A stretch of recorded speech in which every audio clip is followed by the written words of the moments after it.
नमस्कार दोस्तों, the remedial astrology में आपका स्वागत है। आज की इस वीडियो में आपको मैं बताऊंगा कि कुंडली से आप शेयर मार्केट में पैसा कैसे कमा सकते हैं और कुंडली में कौन से ऐसे भाव हैं जिनके माध्यम से आप पैसा कमा सकते हैं और शेयर मार्केट में वो भाव कितना इम्पोर्टेंट रोल रखते हैं। देखिए, इंसान की कुंडली में पैसा दूसरे घर से देखा जाता है। तो जब भी इंसान के पास पैसा आता है तो वो देखिए जो इंसान की इनकम का सोर्स है वो दूसरा घर होता है। फिर वो जो पैसा होता है वो खर्च कहाँ से करता है, वो 12th हाउस से करता है। अब मान लीजिए किसी का सोर्स है दूसरा हाउस और वो शेयर मार्केट में पैसा लगाना चाहता है, तो वो खर्च करेगा यानी कि वो इन्वेस्ट करेगा। तो वो कितना इन्वेस्ट करेगा, तो वो जो है आपका 12th हाउस से देखा जाएगा। ठीक है। उसके बाद जब इन्वेस्टमेंट होती है तो इन्वेस्टमेंट में जो है कितना जो है एकदम से कई बार इंसान को जो है शेयर मार्केट में जो है किसी भी व्यक्ति को नुकसान हो जाता है। सर्टेन लॉसेस और सर्टेन गेन्स जो है वो जो है कहाँ से देखा जाता है, वो 8th हाउस से देखा जाता है।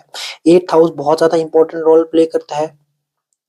उसके बाद जितना भी ये जो आपने पैसा घुमाया है, जो आपने सेकंड हाउस से निकाला है, फिर इन्वेस्ट 12th हाउस के थ्रू किया है, फिर आपको कितना लॉस और सर्टेन गेन हो रहा है, पैसे का स्टॉपेज होगा या पैसा आगे बढ़ेगा और उसमें कितना भी फायदा या नुकसान होगा वो आपको 11th हाउस से पता चलेगा। यानी कि हाउस ऑफ बेनिफिट्स कि आपकी लाइफ में कितने ज्यादा बेनिफिट्स हैं, आपका 11th हाउस कितना स्ट्रांग है। तो ये एक साइकिल हो गया, घरों का साइकिल, भाव का साइकिल कि किस तरह से पैसा घूमेगा। देखिए, अब मैं आपको जो है प्लैनेट्स का रोल दिखाता हूँ कि प्लैनेट कौन कौन से इंपॉर्टेंट रोल रखते हैं शेयर मार्केट में। देखिए, जो सबसे पहला इंपॉर्टेंट प्लैनेट है वो है बुध। बुध जो है कुंडली में बहुत इंपॉर्टेंट रोल रखता है शेयर मार्केट में।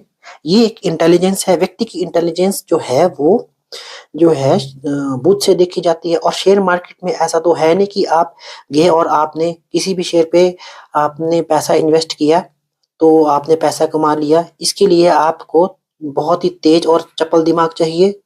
तो इसके लिए आपको बुध का कुंडली में अच्छा होना बहुत जरूरी है। ठीक है। उसके बाद जो है बुध के साथ जो अगर इम्पोर्टेंस रखता है तो वो जो है बृहस्पति भी इम्पोर्टेंट बहुत इम्पोर्टेंट रखता है। जुपिटर की आपकी जो शेयर मार्केट का जो विजडम है, देखिए विजडम और कितना ज्यादा आपके पास जो है शेयर मार्केट का नॉलेज है, कितना विजडम है। देखिए, विजडम और इंटेलिजेंस में बहुत ज्यादा फर्क है होता है। और जो है किसी भी चीज में पैसा कमाने के लिए उस चीज का नॉलेज होना और उस चीज की विजडम होना वो बहुत ज्यादा जरूरी है। उसके बाद जो इम्पोर्टेंट प्लेनेट आता है वो आता है राहु, या आप कह सकते हैं सबसे ज्यादा इम्पोर्टेंट प्लेनेट। ठीक है। राहु, देखिए मान लीजिए मेरा पैसा है और मैं अपना पैसा किसी और को इन्वेस्ट करने के लिए दे रहा हूँ। मान लीजिए कई बार मार्केट में ब्रोकर भी जो है पैसा इन्वेस्ट करते हैं, तो आपका पैसा कोई और इन्वेस्ट कर रहा है। पर राहु का क्या रोल है? राहु का रोल है इसमें मैनिफेस्टेशन, कि कितनी स्ट्रॉन्ग मैनिफेस्टेशन है आपकी पैसे के लिए। अगर आपका राहु कुंडली में सही तरीके से बैठा है, अगर आप पैसे को अच्छी तरह से मैनिफेस्ट कर रहे हैं तो आपका पैसा कोई भी लगाए, आपका शेयर मार्केट में पैसा बनेगा ही बनेगा। अब एक और प्लेनेट जो है वो इंपॉर्टेंट रोल निभाता है, वो है मून, चंद्रमा। देखिए, चंद्रमा क्या इंपॉर्टेंट रोल प्ले करेगा? चंद्रमा आपकी इमोशनल इंटेलिजेंस को, आपकी इमोशंस को कंट्रोल करता है। अब मान लीजिए आपने शेयर मार्केट से जो है 5 लाख रुपए कमा लिए हैं, तो क्या आप 5 के 5 लाख इन्वेस्ट कर देंगे? ये आपके इमोशंस के ऊपर डिपेंड करेगा कि आपके इमोशंस कितने हाइपर है या कितने स्टेबल है।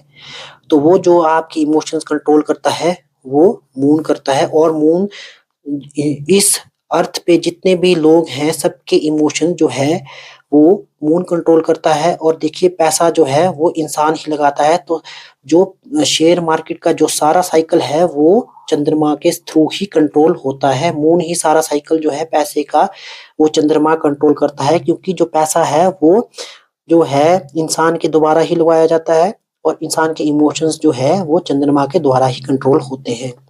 तो ये तो मैंने आपको प्लैनेट का साइकिल बता दिया कि कैसे प्लैनेट्स जो हैं शेयर मार्केट को कंट्रोल करते हैं। देखिए अब मैं आपको राकेश झुनझुनवाला की कुंडली से आपको बताऊंगा कि उन्होंने कैसे जीवन में इतना पैसा जो है शेयर मार्केट में कमाया।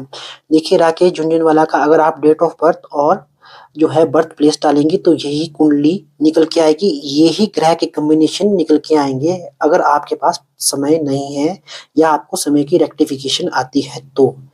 और अगर आप जो है जितनी भी इंटरनेट पे जो है जो रिकमेंडेड ऐप्स हैं एस्ट्रोलॉजी की, जो रिनाउंड ऐप हैं, उनमें भी अगर आप देखेंगे तो राकेश झुनझुनवाला की जो है कुंडली यही निकल के आती है।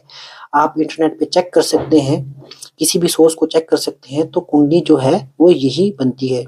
अब इस कुंडली में देख सकते हैं आप, जो दूसरा घर है उसमें जो है चंद्रमा तुला राशि का बैठा हुआ है, और आप देख सकते हैं कि दूसरा घर जो है वो सोर्स ऑफ इनकम है। अब देखिए यहाँ से आपको इनकम आई, इनको इनकम आई और इन्होंने 12वें घर से इन्वेस्ट की। तो राकेश झुनझुनवाला का एक बहुत खासियत थी कि वो पैसे को वो बहुत ही जिसको बोलते हैं धड़ल्ले से और निडर होके इन्वेस्ट कर देते थे। तो जो इनका जो 12th हाउस में जो है वो राहु है, तो पैसे को खर्चने की जो एक मैनिफेस्टेशन पावर थी, पैसे को देखिए पैसा जब एक ऐसी चीज है अगर आप उसको खर्च करेंगे तभी वो बनता है।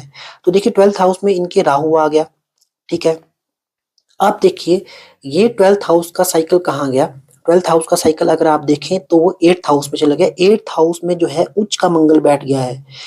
तो जो इनके सर्टेन लॉसेस और सर्टेन गेन्स है उसको कंट्रोल किसने किया, उसको कंट्रोल मंगल ने किया, ठीक है। उसके बाद आप देख सकते हैं कि 11th house, house of benefits में देखिए कौन सी राशि बैठी है, कर्क राशि बैठी है। कर्क राशि का स्वामी कौन है, चंद्रमा है। तो देखिए ये भी एक बहुत ही अच्छा कॉम्बिनेशन बना और इनका जो 11th हाउस है वो भी काफी अच्छा है, यानी कि हाउस ऑफ बेनिफिट भी बहुत इनका अच्छा है। तो देखिए एक साइकिल ये बना, देखिए चंद्रमा दूसरे घर का, उसके बाद जो है चंद्रमा देखिए कितना इंपॉर्टेंट प्लेनेट बैठा इनके जो है दूसरे घर का, जो सॉरी आय का घर में कितना इंपॉर्टेंट प्लेनेट बैठा। उसके बाद जो इनके खर्चे के घर में बैठा राहु, यानी कि मैनिफेस्टेशन प्लेनेट, वो भी कितना जितना पैसा उन्होंने कमाया उसको बहुत ही जिसको धड़ल्ले से लगाया मार्केट में। उसके बाद इनका 8th हाउस देखिए कितना स्ट्रांग है, यानी कि एक तो पैसे की इनसाइट, एक इंट्यूशन वो कितनी स्ट्रांग होगी क्योंकि मंगल उच्च का यहाँ बैठ गया है, ठीक है। सर्टेन लॉसेस और सर्टेन